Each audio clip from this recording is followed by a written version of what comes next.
एक बार की बात है, गौतम बुद्ध अपने आश्रम में शिष्यों को शिक्षा दे रहे थे। वह सभी शिष्य से कोई ना कोई प्रश्न पूछ रहे थे। तभी उन्होंने देखा कि आश्रम में एक शिष्य बहुत ही उदास बैठा हुआ था, मानो उसके साथ बहुत बुरा हुआ हो। बुद्ध ने भी उस शिष्य से कुछ नहीं पूछा और ना ही कुछ कहा। लेकिन 4-5 दिन तक ऐसा ही चलता रहा। तब बुद्ध ने उस शिष्य के पास जाकर उससे पूछा कि बेटा, तुम इतने उदास क्यों रहते हो?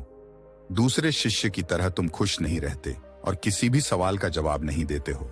उस शिष्य ने गौतम बुद्ध से कहा कि मेरे साथ मेरे अतीत में कुछ बुरा हो गया था, इसी वजह से मेरा किसी भी चीज में अब मन नहीं लग रहा है।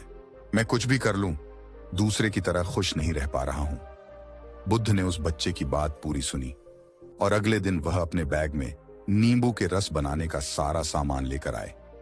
और सारे शिष्य आश्रम से जाने के बाद गौतम बुद्ध उस शिष्य के पास नींबू का रस बनाने का वह सामान लेकर गए और उस सामान से उन्होंने उस शिष्य को एक गिलास नींबू का रस बनाकर दिया।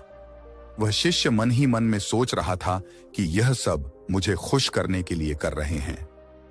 गौतम बुद्ध ने शिष्य की तरफ नींबू के रस का गिलास ऊंचा किया और उसे पीने के लिए कहा कि शिष्य ने जैसे ही नींबू के रस का एक जिप लिया तो उसे उस नींबू के रस में नमक ज्यादा लगा। उसने बुद्ध से कहा कि इस नींबू के रस में नमक ज्यादा हो गया है। तभी बुद्ध ने उस लड़के से कहा, ठीक है, लाओ मैं इसे फेंक देता हूं। शिष्य ने बुद्ध से कहा कि इसे फेंकने की जरूरत नहीं है। अगर इसमें थोड़ा सा शक्कर मिला होगा तो यह खुद ब खुदा मीठा और अच्छा होगा।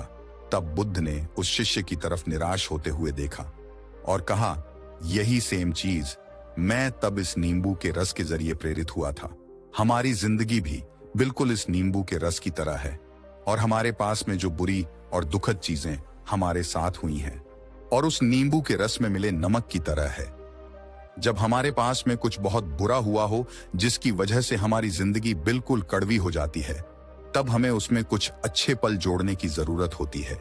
जिस तरह से नींबू के रस में नमक ज्यादा हो गया था लेकिन उसमें शक्कर रोल के बाद वह मीठा हो गया, उसी तरह हमें भी हमारे बीते हुए कल को भूलकर उसमें खुशी ऐड करनी चाहिए ताकि हमारी अच्छी यादें हमारी बुरी यादों से ज्यादा हो जाएं और हमारी जिंदगी फिर से मीठी और खुश हो जाए।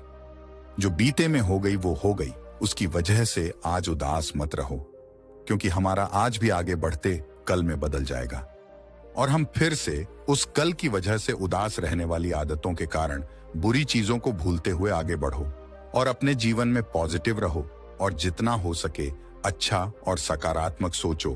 तो अगर आप इस कहानी को और भी लोगों तक पहुंचाना चाहते हो तो इस वीडियो को शेयर करिए। और हां, अगर आपने हमारे चैनल को सब्सक्राइब नहीं किया है तो सब्सक्राइब करना ना भूले, क्योंकि हम आपकी जिंदगी को इजी बनाना चाहते हैं। धन्यवाद।